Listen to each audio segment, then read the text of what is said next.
Good afternoon, everyone, and welcome to Layer by Layer, the show about 3D printing and our place at Slant 3D within the industry. Today we'll be talking about Smile Direct Club, a little bit of AI, how to write a good email, and then some updates on our testing lab and what we're doing with Filament over here. So it should be a fun show, actually. I'm kind of excited about this one. But let's go ahead and dive right into the news. Smile Direct Club shut down operations this week. Completely shut down. They are no longer doing anything. They had filed for bankruptcy back in September, but now they've officially ceased operations because they haven't been able to be acquired or sell the company back to the founders who were trying to buy it up to keep it operational. But no, it's fully shut down. They are continuing to collect any payments from anyone who had financing, but other than that, all services are down. A number of people have commented on the financing portion of this, and I think folks have some confusion because I think people think that Smile Direct Club is continuing to bill people even though Smile Direct isn't doing anything. But that's not the case. These ongoing payments are for work already done. It's like Smile Direct sold somebody a car, and now that person is still paying off the car, so Smile Direct will continue to receive those payments. But the car are adjustment retainers and the finishing of that service.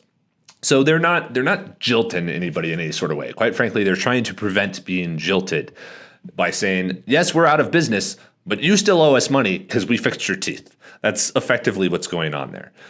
It is a big ol' hit for the industry because with Smile Direct and Invisalign, they both use 3D printing for the molds, or for the negatives for the molds, the vacuum forming of the retainers. So to have effectively about half of the industry, as far as number of companies, disappear, that's a big hit to the 3D printing industry, which has almost every 3D printing machine manufacturer has had some sort of dental component, from desktop metal to carbon to name the company. They've all tried to get into dental. Heck, even here at Slant 3D, we considered it for a moment, but it's just, quite frankly, when everybody is doing something, it's probably not something you want to do because best case scenario, it's oversaturated. Worst case scenario, most of the people are probably wrong if everybody thinks it's right. It's a weird sort of dynamic. If everybody is running towards something all at once, you probably shouldn't do it. It's like if your grandma tells you should buy Bitcoin, probably the best time to get out right now because she shouldn't be part of this. But that's kind of the case with like dental inside of 3D printing. A number of interesting points came up that the fact that they're going out of business means that there will be a bunch of MJF machines kind of coming on the market. Very likely older MJF machines, because I think Smile Direct scaled up in like 2018, 2019 and bought a bunch of machines at that time. But since then, the 5600s have come out and that kind of thing. So they'd be old MJF machines, which means they're probably not worth that much. But they're cool. And if you have an application like Smile Direct that's concise and focused and can use that older tech, that's great. But yeah, it's just an interesting, it has nothing to do with the industry and everything to do with the industry because they were one of the largest purchasers of material and parts, and they were producing millions of adjustment retainers every year. So they were a great example of real 3D printed products. And actually, we should probably do a breakdown of Invisalign on the Real 3D Printed Products series because it's a really good example of something that was very viable. And in the context of orthotics and that kind of thing, these kind of fit into that realm of customized adjustment over time. This is a better application than most because it goes to people's, it aspires to people's vanity and that kind of thing. So it's a really cool business because it's adjusting teeth, but it's a functional need that needs customization. And it's one of the few true industries that require customization. So that is that. This week, Bambu Labs released the A1, their large format machine. It is a Cartesian machine, and it effectively looks like a great big A1 Mini. At least they're consistent with their branding. So the A1, we're not going to go into specs. You can go watch a review video for that. But the A1 is a Cartesian machine, which surprised a few people because most people were expecting them to just scale up the P1P or the X1. And that's not too terribly surprising that they did not. The reason is if you ship a box a large format box that's like 500 millimeters in build volume, you're effectively shipping air. And you're shipping fragile air because if that box is punched just right, then you collapse in the corner and you ruin an expensive machine. Whereas with Cartesian machines, they can be folded up flat so that they can ship very densely for the size that they are, and you don't have to worry as much about damage. Whereas a large cube, you most definitely do. Somebody just dropping it off the truck would crush it or hurt it or something. I don't care how much foam you put in there. It is amazing the amount of abuse that you can have in the shipping process. And it's just stupidly expensive to ship a great big box. The other issue is the reason that they wouldn't go with the Core XY format or architecture is because that also has some limits as far as scale, because those belts, when you get them bigger, stretch and backlash and so on and so forth all become larger issues with a larger, longer belt. So there's kind of a physical limit to the total size that you can do with a Core XY. That's a little iffy though, because there's ways of engineering around it, but it's another consideration. When they already had the A1 format done, ready to go, and all they had to do was make it a little bit bigger, and then it ships way cheaper, and it's a format that goes into large format pretty well. Even though large format with Cartesian has issues, but we won't go into that there. We got another video talking about why bed slingers suck. I don't care what they got inside of them. Bed slingers are stupid. But that's the news there. Those are our two news stories this week, guys. The 3D printing industry does not have a lot of news. We cannot talk about something new every single week. So if you have news, if you have a cool tidbit or something, please comment down below with it, because we're always looking for interesting news stories. And quite frankly, here is how slow the news cycle is in the 3D printing industry. Last week, we talked about Bambu Labs and E3D working together for the Obsidian extruder on the P1P. That is still a top of site story on a number of 3D printing news websites. That's still header headline. And even though it's about 2-week-old news, but it's the headline still, which shows the velocity of the industry. There's not a lot. So anyhow, moving on to the next thing. Let's see here. Yeah, we got the testing lab coming up. We've got, Spool-less filament. We're going to talk about Spool-less filament here in a moment. We're going to save that for later. Writing a good email. Okay, this is unrelated to 3D printing. This is general good advice because, quite frankly, a lot of the audience is between 25 and 35 and even younger, and people do not know how to write good emails. So public service announcement. The reason this came up is we get a lot of incoming applications for either jobs or partnerships or anything else. And we get a bunch of them, so our people are filtering them a lot. And you can get so far higher up in the pile if you create a good email. So in the context of a job application, if you send a job application to us, you should attach your resume and a link to your LinkedIn profile. At least, preferably, a link to your portfolio. If you have made stuff, you need to have a link to your portfolio. But even before that, let's set body aside for a moment. If you send us an email, make sure that it has a subject line that is comprehensive and concise. Applicant for developer position at Slant 3D, recent graduate. That's a good subject line. So we know exactly who you are, where you are, and if it's worth even opening the email. If you say you're a new grad and we're like, nope, we're just looking for senior developers, then we know to just say, sorry, it's not going to work out for you. But we don't have to search through everything. You make our life easier. And quite frankly, if you make our life easier, we will save your resume in order to look you up later, a month down the road or something, when we are hiring for those type of positions or a position that works for you. So make sure you have a very concise subject line that says what is in the email and what it is about. Imagine that your subject line is searched and is in a list of 100 of them inside of a Gmail, because effectively this is kind of what happens. People will find your email and then they will review it, and then they'll go back and look at it at some point, and they're going to effectively search for a software applicant or something like that and try to dig you back up because they may not remember your name right off the bat. So make sure that your subject line is concise and searchable. Have a keyword of what you're doing. applying for the developer position at Slant 3D. Do not send us a subject line that says, any open positions? Checking in. Want a partner? How's it going? What's up? Don't do any of that because those are immediately thrown in the trash. Any open positions? Yeah, probably.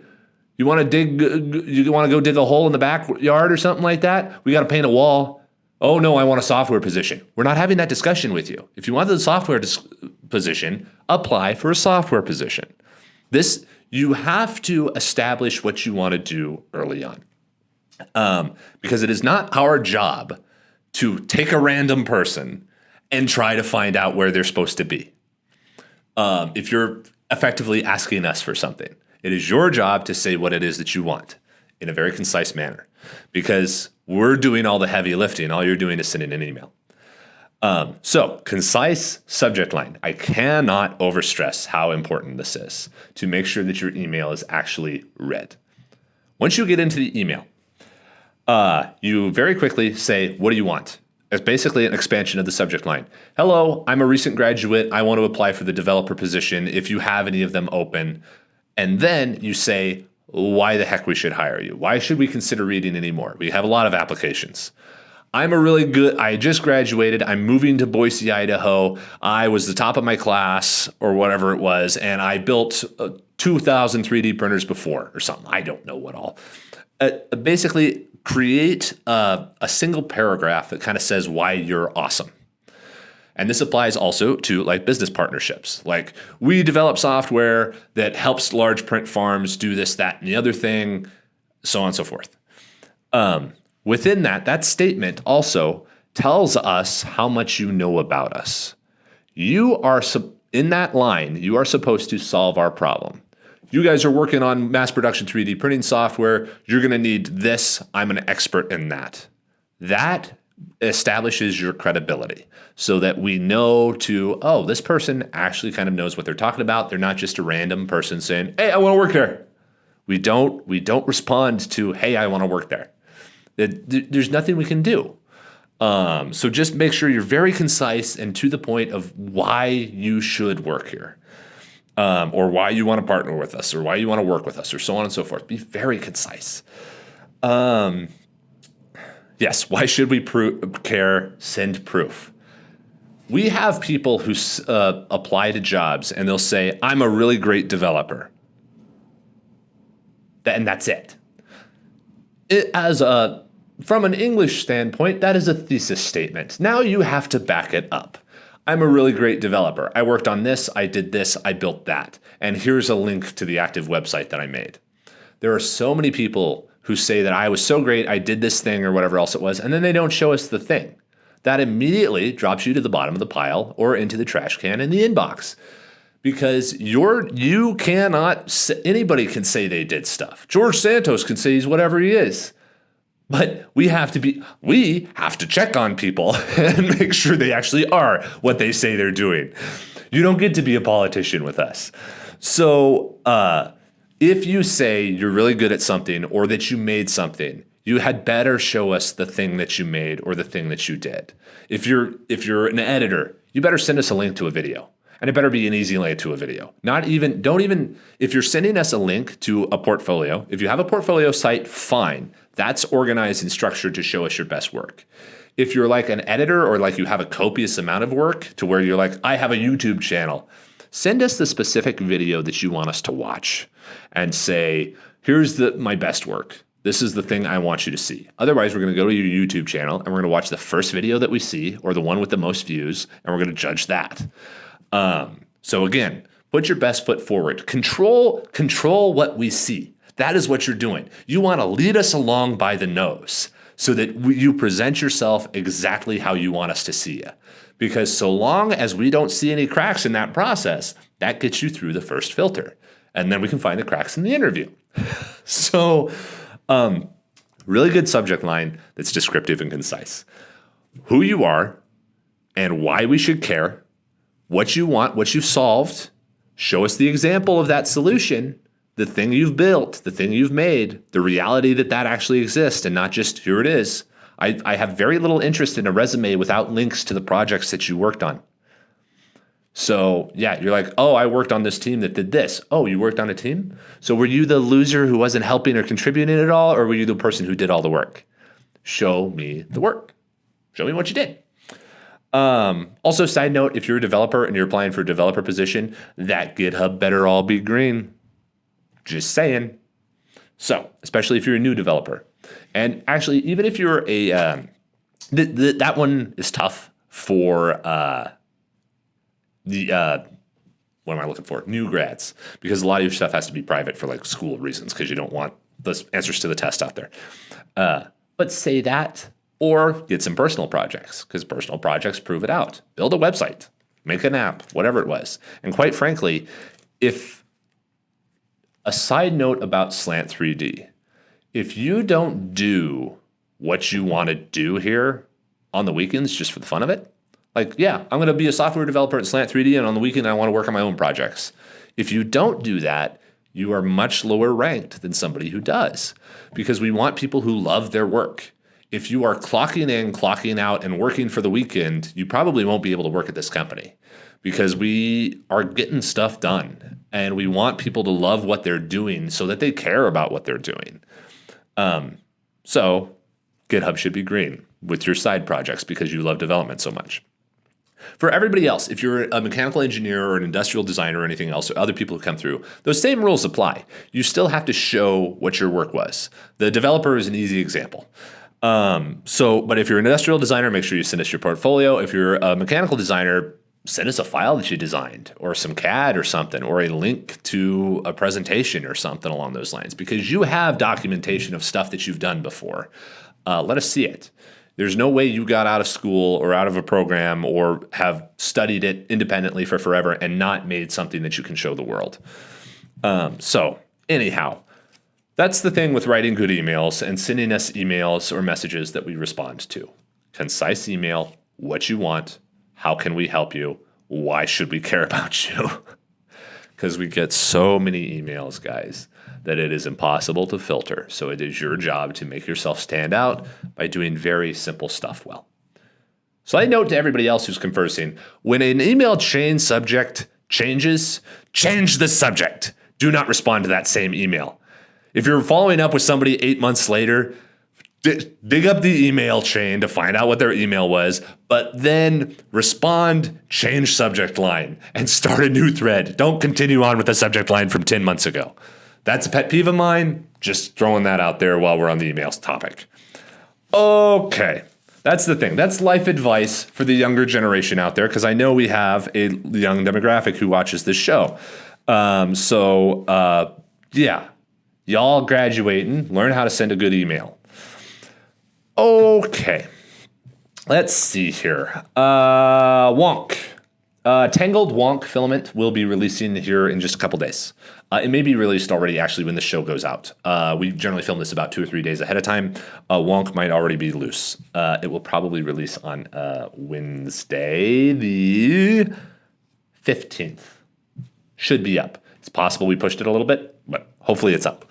Tangled Wonk is just multicolored stuff or weirdly spooled stuff that is still perfectly functional filament, but it's funky. It just looks weird. It's like ugly fruit. You can still eat it, but it just doesn't look as nice as the other little round red apples on the thing. So yeah, it's totally fine. We're not going to have diametral variances or anything else. It's just different color and little loose winding or spooling and that kind of stuff, which is all fine. It's not tangled or anything. Didn't even do that on purpose. But yeah, it's fine filament. It's functional filament, but it's something you'd want to paint, or if you're just looking for a weird color. Okay. I'm going to save Spool-less for the very end here. We're going to get to Spool-less. We're going to get to Spool-less here in just a moment. Testing lab. We have the Kickstarter completed. It might even actually be released and up and live right now. We'll see. Again, this podcast is always kind of time independent from other stuff going on. So we're getting the testing lab launched here by mid-December. The Kickstarter there. So anybody who wants to help out with that can help out with that. It will be a really good project because yes, it is. We're going to be able to really qualify a lot of filament.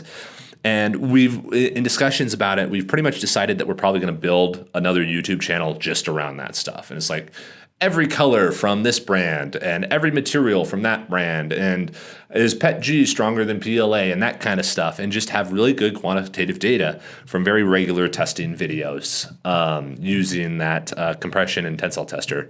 And then hopefully the campaign goes really well so that we can also get UV and flammability and torsion testing are the stretch goals there on that campaign. The campaign is set up for purchase of the machines. We will be backing the campaign ourselves to make sure that we're helping purchase the machine, of course. And of course, we're putting in all the time and the editing and everything else, which is not part of the campaign. This is just for purchase of the machines so that we make sure that we're getting the machines that people want, and making sure that we have the incentive to share the data that we get from those things. So yeah. But yeah, the testing lab, there'll be probably a separate video going over that in depth, or the Kickstarter release video, one or the other. All right. Okay. Tangled filament in general. Good updates here.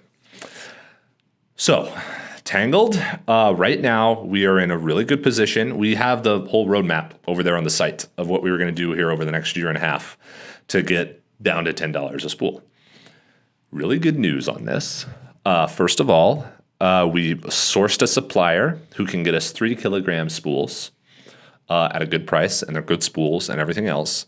So those will start going into production in about January. So we will have 3 kilogram spools starting to be released on the site. They will start out just in black, just like everything else, but they will be available, and they'll be a good use for print farms. Obviously, they're not going to fit on a standard desktop machine. They're 3 kilogram spools. They're like they're 11 and 3/4 in diameter, 3 and 5/8 in width, and the core of them is 6 inches with a 2-inch hole, 2-inch bore hole. So there's the dimensions of those spools. Those spools will be really good for print farms who want to decrease changeover, because yes, 1 kilogram spools, especially with high-speed machines or something, just burn through way too fast. Or if you want to put up a hanger with a dowel, feed that into whatever machine you're using. So we might actually, on the Tangled site, we may start releasing spool holders. Actually, well, what we should do is we should do a design for video and design a number of different spool holders. We have one from Old that is a wall-mounted and stand-up spool holder, an older video. I don't know where the file was released to, but the file was released there, and it was a design for video. So check out that video if you want to see that or get that spool holder. But it'll work with 3 kg spools and, of course, 1 kg spools. But anyway, 3 kg format is coming. Then, Spool-less.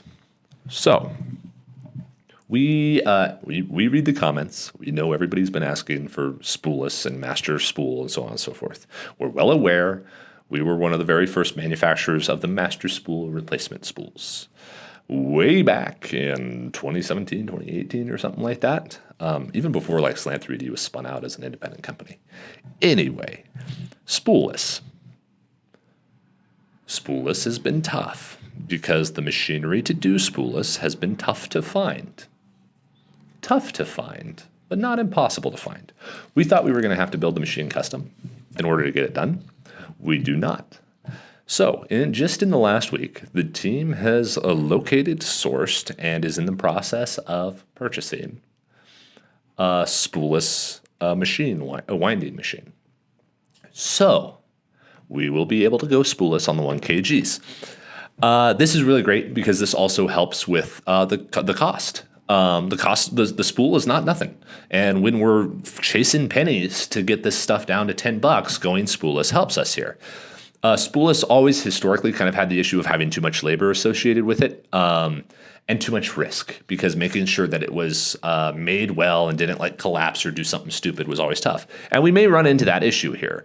Spoolless will be an iteration cycle again, to where we'll have some wonkiness as we're fishing out the process. But hopefully it follows the same improvement curve as everything else. Right now, we're in really good position. But yeah, Spoolless will be coming in probably, I want to say about March in the new year is when that whole line will be set up. And we hope that it will also be on our larger extrusion line. because like we said in a number of different shows that the scale of 3D printing extrusion systems is way too small and we want to go way bigger. Well, we've also started working with a partner for producing a much larger extrusion line. Effectively, we want to be able to make about 1,000 spools in a day. So, and no manufacturer really does that right now. But we need to, because both with our factories expanding and with Tangled and that kind of thing, we got to radically scale up operations. There's a few other announcements around Tangled too, around colors, that I am not going to discuss in this show. Those will be coming up in the future and are kind of partner dependent right now. So we're working on those right at the moment. But yes, we will be going into Spool-less. The 3 kg packs will turn into Spool-less about March, presuming everything goes right. And the world always goes right every time, right? But that's the goal right now. So about by March, we'll have Spool-less. 3 kgs will be coming out in about January. And we will have continuous releases of batches and purchase availability for the $20 kilogram spools on the website. So that will be available. Right now, a side note, there's some wonkiness and limitations in our subscription software. So we're waiting for the operator of that software, because we use their service, to push those updates, and then subscriptions will start shifting. We think we'll be able to do another pretty radical price decrease on Filament also about March. Ideally, when we release the right now, based on the timeline, I think we're going down to like we want to hit $18 by January, February. I think we'll actually skip that one and just hit like $15 in like March, $15 per spool. So long as we're maintaining quality. And that's been kind of a ramp up here. But that should be assisted by the fact that in the new year, we'll have bandwidth to do it. All of Tangled came down right before the Christmas season. So we were prepping for all of that while at the same time also doing Tangled. But the team has been expanded, and the production operators all trained, and everybody revamped there to focus on Tangled and like the 1 kilogram workflow rather than our typical internal workflow that we always did with our extrusion lines.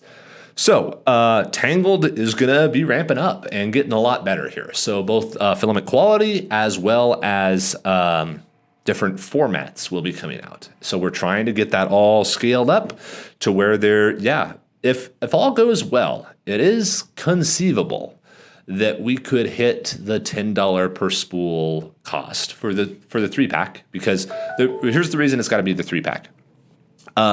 If you ship a single spool of filament, it costs $8 to $10 with kind of normal rates, unless we're moving so much that they really start giving us good rates, which is coming along too. We're working on that.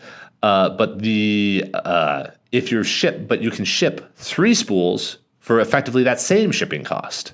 So shipping is what really prevents like the $10 spool. What we'll probably end up doing is that when we truly manufacturing cost drops below the $10, which will be middle of this year, when the manufacturing cost hits that, then we will list the spools for $10 and allow you to purchase however many you want, and shipping will be auto-calculated. And then you guys can optimize however you want around that. So that is probably what we'll do, is we'll stop placing shipping into the cost of the spool itself, which it is right now. Like with the subscriptions, you pay the flat fee for the subscription and you get free shipping and the cost of the spools, which is part of the cost of the spools.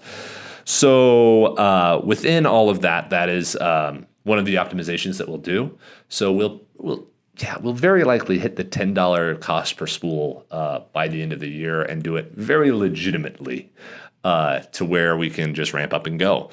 Hopefully the expansion of our filament lines continues so that we can go. We've got a building right next to our main mega farm facility that we'll be taking over and expanding into there to put in these much larger extrusion lines, and at least the first demo line there. So that will be the plan there. A number of people have commented to me about AI recently, and I know it's not 3D printing related, but I was a roboticist. I want to talk about this stuff. Number of things about the fear of AI. And yeah, well, this is the end of the show. Who cares? You guys can leave. You can go do whatever you want. I don't care. I'm going to talk about AI. There's a couple ways of thinking about AI, of why it's good. First of all, there is an interview with Paul Graham, who is the original founder of Y Combinator. He's one of the big wigs down in Silicon Valley. Really cool guy, really nifty insights around startups. And he was asked the question once, is it better to be smart or is it better to be either persistent or hardworking to be successful in a startup? And he said, here's a thought experiment. Take one person who has a certain level of smarts, certain level of persistence. If they're really smart and really persistent, and you start taking away persistence, eventually you just end up with an ineffectual person. Because if persistence or hard work just disappears, intelligence is worthless. Because if you do nothing with that intelligence, then it doesn't matter. But if you have someone who is very persistent and you start dropping down intelligence, the persistence allows them to find ways to compensate for it. Oh, I'll hire somebody, or oh, I'll use a spreadsheet, or oh, I'll use a calculator, or whatever else it was. So long as they're on mission and pushing towards something, if they lose smartness and intelligence, if intelligence drops to zero, that doesn't make them ineffectual because they're still trying to do something. It can get harder, but the persistence will persist. Whereas if persistence disappears, intelligence effectively goes away with it because it's a tool that you don't use. Whereas persistence alone can help you go find the tools if you don't have them yourself. This is kind of how I think about AI. AI is intelligence, which means that if someone is persistent but not very smart, they just got access to intelligence.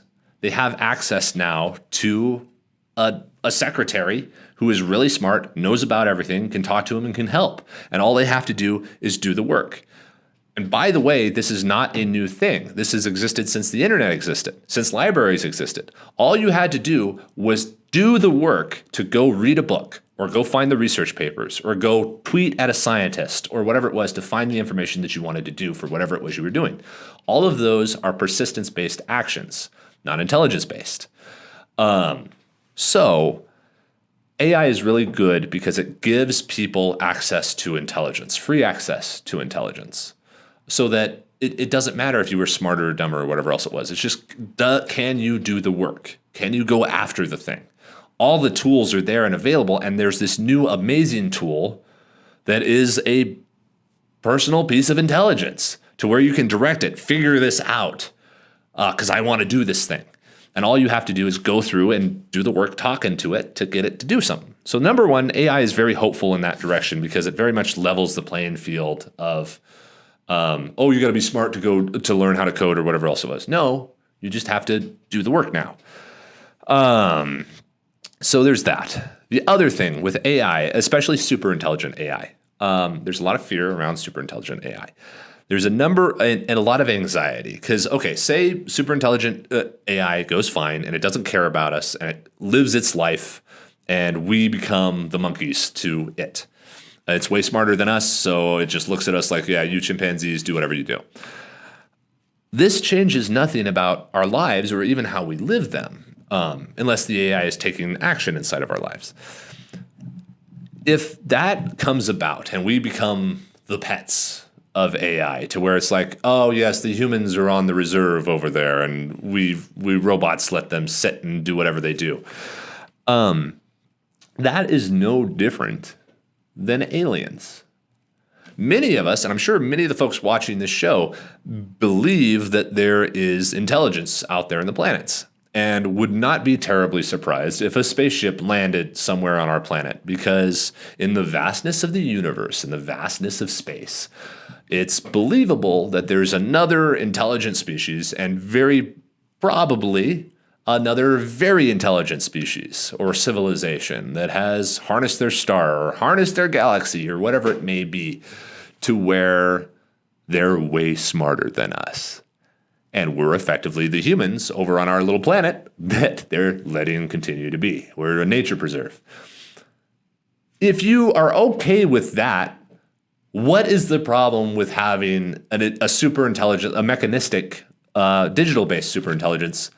I think it's just the pride of the fact that we made it and then it surpassed us. I think that's a very human sort of insecurity that, oh man, we could have kept it down and then we would have been still top dog. But we're not top dog now. If you believe in aliens that are traveling in space, we are the morons. So if we happen to create this alien that is way smarter than us, oh well. So long as it doesn't kill us, who cares? And quite frankly, we might also be at the behest of way smarter aliens anyway. I'm not saying aliens landed or Roswell. I'm not one of those guys. But at the same time, a way smarter species could watch us from afar and be like, yep, we're prime directive in those people. They're not ready yet for us to show to them. Star Trek reference there. I'm sure no one watching this show got that at all. Nerds. Welcome everybody. Anyhow, yeah, those were just two things about AI that had come up this week that I kind of wanted to discuss. Number one, the access to intelligence that they now enable for people who want to go after stuff is a huge benefit. And even if it surpasses us, I don't think it changes any part of the game right now.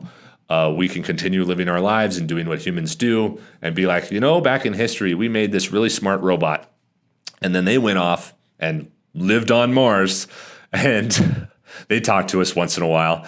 Oh well.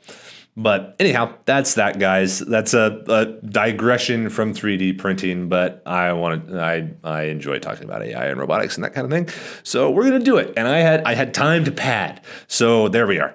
Have a great day, everybody. Comment down below other topics you'd like us to talk about, or again, news stories. If you run into something cool, let us know.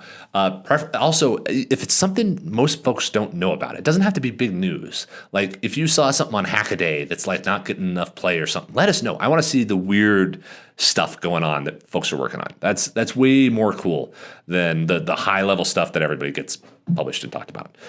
Have a great day, everybody.